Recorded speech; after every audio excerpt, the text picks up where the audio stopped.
hal pertama yang akan dihisab dari seorang hamba pada hari kiamat adalah sholatnya.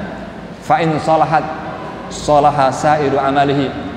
Jika nilai sholatnya tadi baik, maka baiklah seluruh amal perbuatan yang lainnya. Wa in fasadat, tapi jika nilai sholatnya itu rusak, hancur, jelek ya, maka fasada sa'iru amalihi, amal-amal yang lain juga akan dianggap rusak dan hancur serta jelek. Karena itu menjaga sholat kita menjadi sangat penting, karena itu menjadi hal pertama yang akan dihisab nanti di hari akhir, hari kiamat. Assalamualaikum warahmatullahi wabarakatuh.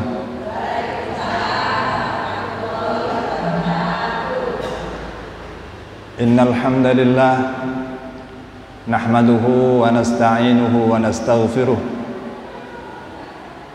wa na'udzu billahi min shururi anfusina wa sayyiati a'malina. May yahdihillahu fala mudilla lahu wa may yudlil fala hadiya lahu. Wassalatu wassalamu ala Rasulillah nabiyyina Muhammad ibn Abdullah wa ala alihi wa sahbihi wa mawalah. Qala Allah ta'ala fil Qur'anil Karim, a'udzu billahi minasy syaithanir rajim.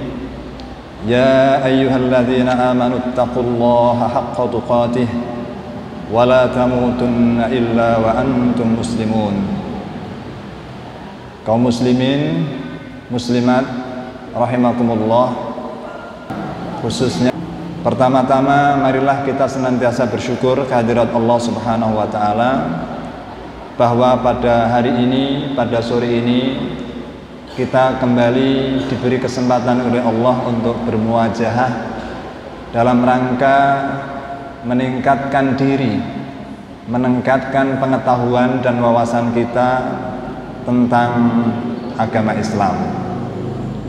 Dan pada kesempatan ini saya hadir untuk yang kedua pada bulan Ramadan ini.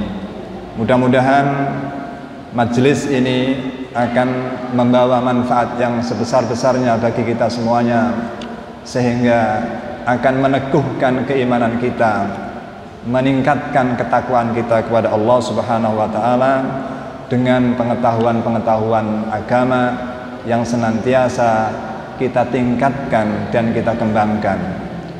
Kita ingat sebuah sabda Rasulullah sallallahu alaihi wasallam bahwa barang siapa orang itu dikehendaki kebaikan oleh Allah, barang siapa yang dikehendaki kebaikan oleh Allah, maka Allah akan menjadikan orang itu memahami agamanya.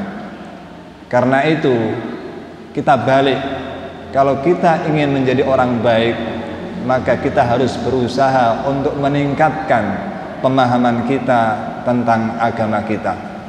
Hadis tadi menyatakan may yuridillahu bihi khairan yufaqqihhu fiddin. Barang siapa yang Allah kehendaki seseorang itu menjadi baik, maka Allah menjadikan orang tersebut memahami dan mengerti agamanya. Yang kedua, semoga salawat dan salam senantiasa diberikan kepada junjungan kita Nabi besar Muhammad sallallahu alaihi wasallam yang telah membawa agama Allah, yaitu agama Islam, kepada umatnya, termasuk kepada kita sekalian yang berada di tempat ini dan di zaman ini. Bapak-bapak, ibu-ibu, para hadirin dan jamaah sekalian, pada kesempatan ini saya ingin membahas tentang satu topik yang sangat penting dalam kehidupan keagamaan kita, terutama dalam kehidupan ibadah kita, dalam amalan-amalan ibadah kita, yaitu tentang sholat. Kita tahu bahwa seorang muslim, salah satu bukti nyata bahwa dia muslim selain mengucap 2 kalimat syahadat, dia haruslah menjalankan sholat 5 waktu setidaknya dalam 1 hari semalam. Karena begitu pentingnya ibadah sholat ini, sehingga pada kesempatan ini saya menjadikannya sebagai topik pembahasan. Dan nanti akan kita urai bagaimana pentingnya posisi sholat ini di dalam agama kita, dalam kehidupan keagamaan seorang yang menyebut dirinya sebagai muslim. Yang lain, di antara ibadah-ibadah di dalam agama kita, perintah sholat itu sangat istimewa. Pertama, di antara ibadah-ibadah itu adalah yang pertama diperintahkan itu adalah sholat. Sholat itu diperintahkan sebelum turun perintah puasa, sebelum turun perintah haji, sebelum turun perintah zakat dan sebagainya. Bapak-bapak ibu ingat puasa, sholat itu diperintahkan kapan dalam sejarah Nabi Muhammad? Dalam peristiwa apa? Lupa atau belum pernah tahu? Yaitu pada peristiwa Isra dan Mi'raj. Isra dan Mi'raj itu kapan terjadi? Sebelum hijrah atau setelah hijrah? Sebelum hijrahnya Nabi ke Madinah. Nabi itu berjuang di Mekah, berdakwah di Mekah selama 13 tahun. Nah, selama 13 tahun itu, setelah kematian istrinya Khadijah dan kemudian pamannya Abu Thalib, dua orang yang sangat penting dalam menyangga dakwah Rasulullah selama di Mekah setelah meninggal tahun 10 kenabian, itu kemudian disebut sebagai, atau tahun 10 kenabian itu disebut sebagai Amul Huzn, tahun penuh kesedihan, karena Rasulullah ditinggal mati oleh dua orang yang menjadi penyangga, penyokong, pendukung dakwahnya selama di Mekah, yaitu siapa? Istrinya Khadijah dan yang kedua pamannya Abu Thalib. Meskipun Abu Thalib sampai akhir hayatnya belum mengucap dua kalimat syahadat, tapi dialah yang melindungi Muhammad yang masih muda dari ancaman orang-orang Quraisy, orang-orang kafir Quraisy, dari intimidasi orang-orang kafir Quraisy. Itulah Abu Thalib. Nah, kematian dua orang itu kemudian menimbulkan kegundahan, kesedihan yang mendalam pada diri Rasulullah, dan akhirnya kemudian Allah memuliakan, mencoba untuk menghibur Rasulullah SAW dengan sebuah peristiwa agung yang namanya Isra dan Mi'raj, yaitu Allah mengundang Nabi Muhammad SAW langsung ke Sidratul Muntaha. Isra itu adalah perjalanan Nabi Muhammad di malam hari dari Al-Masjidil Haram ke Masjidil Aqsa. Kemudian Mi'raj itu adalah diangkatnya Rasulullah dari Al-Masjidil Aqsa menuju ke puncak langit 7 di sana, Sidratul Muntaha. Dan ketika sampai di puncak sana, itulah kemudian ada audiensi, semacam audiensi dengan Allah Subhanahu wa taala, dan pada saat itu turunlah perintah sholat untuk umat Muhammad, untuk kaum muslimin. Jadi pada saat itulah perintah sholat itu terjadi. Sebelum ada perintah puasa Ramadan, sebelum ada perintah haji, sebelum ada perintah zakat, dan itu terjadi sebelum hijrah. Ya kira-kira 2 tahunan sebelum, atau 3 tahun sebelum hijrah. Nah, dulu sholat itu ketika pertama kali diperintahkan oleh Allah berapa? Bapak Ibu ada yang pernah mendengar ceritanya? Jadi ketika Allah pertama-tama menurunkan perintah sholat kepada Nabi Muhammad, itu jumlahnya cukup lumayan, yaitu 50 apa? 50 sholat. 50 sholat. Tapi itu kemudian Rasulullah menerima apa enggak? Ya karena namanya perintah, ya kemudian diterima. Tapi dalam cerita ketika Nabi Muhammad itu turun ke lantai bawahnya, bukan ke lantai tapi ke langit bawahnya, ketemu dengan Nabi siapa? Karena Nabi Musa. Dan Nabi Musa mengatakan, wahai Muhammad, umatmu tidak akan kuat menjalankan ibadah sholat sebanyak 50 seperti itu. Jadi sudah diprediksi bahwa umat Muhammad tidak akan kuat untuk menjalankan perintah sholat sebanyak 50. Akhirnya kemudian Nabi Muhammad juga menerima juga itu ya, menerima juga apa itu pertimbangan dari Nabi Musa tadi, dan akhirnya mencoba untuk menawar. Akhirnya kemudian turun 5, akhirnya tinggal 5. Itulah yang wajib, sholat 5 waktu. Jadi pada akhirnya yang dibawa pulang oleh Rasulullah Muhammad dari asalnya 50 sholat tadi menjadi 5 sholat. Panjenengan seneng napa mboten? Diparingi kortingan kathah niku. Niku kan kortingan kathah, asale 50 dadi gangsal. Berarti kortingannya lebih berapa persen itu? Berapa ratus persen? Nah, itu sudah kortingan besar. Nah, itulah yang kemudian dibawa oleh Rasulullah untuk diberikan kepada umatnya, yaitu sholat yang diwajibkan, yaitu 5 sholat. Tetapi kata Allah, meskipun sholat yang wajib pada akhirnya hanya 5, tapi bagimu dan umatmu ya Muhammad pahala 50 sholat. Nah, gitu ya. Itu adalah di dalam hadis dikatakan wa innalaka bihadzil khamsin. Dan sesungguhnya bagimu wahai Muhammad dan umatmu dengan 5 sholat ini, yaitu kamu tetap mendapatkan pahala 50 sholat. Jadi 10 kali lipat. Sholatnya 5 kali, tetapi pahalanya 50. Berarti dilipat gandakan berapa?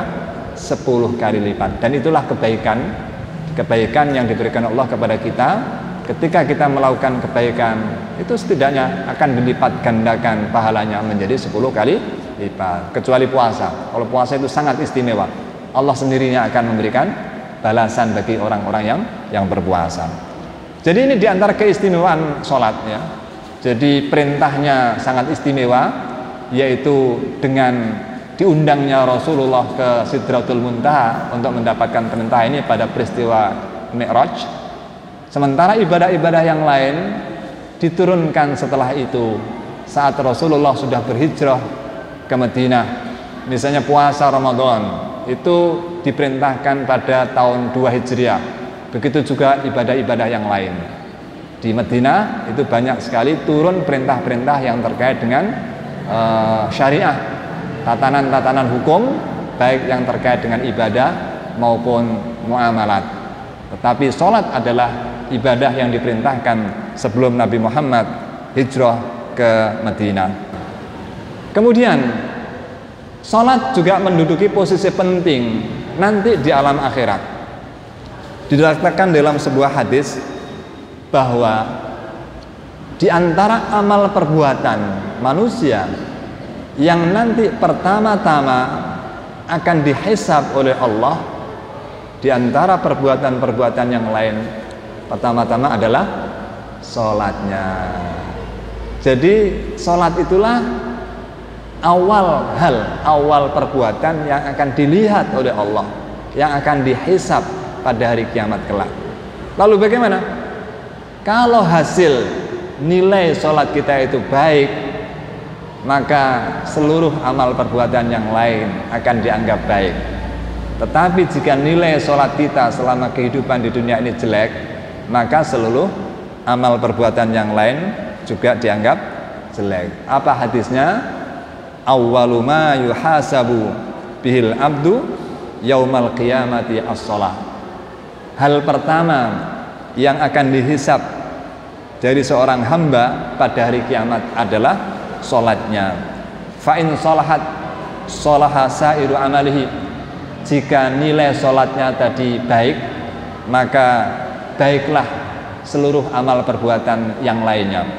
Wa in fasadat, tapi jika nilai sholatnya itu rusak, hancur, jelek ya, maka fasada sairu amalihi, amal-amal yang lain juga akan dianggap rusak dan hancur serta jelek. Karena itu menjaga sholat kita menjadi sangat penting, karena itu menjadi hal pertama yang akan dihisab nanti di hari hari akhir, hari kiamat nanti.